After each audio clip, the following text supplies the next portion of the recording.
The promise of financial independence is to have the time and attention to really ask the deeper questions in life and to direct your life where you yourself as a sovereign being say is worthy. You know, what is worth my time? What is worth my attention? What's worth my energy?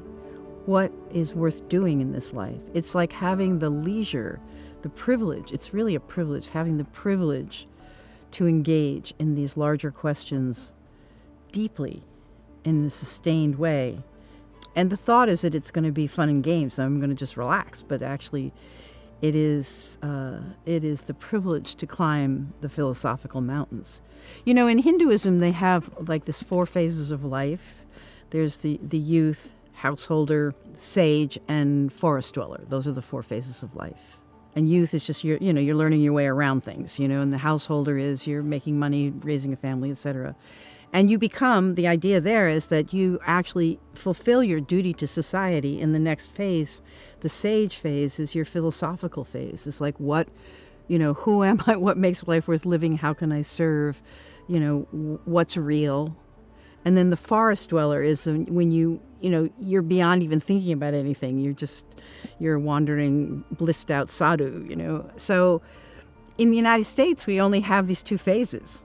We barely have 2 phases, because a lot of people just ended up being infantile, but some people take the responsibility of the householder phase. So what FI can be, it's not necessarily what anybody has in their mind, but what it can be is that early in life you can undertake that 3rd phase, the sage phase, like who am I, what's it about, what makes life worth living, how can I serve, to ask these big philosophical questions, to have the time to do that in your life. It's really amazing.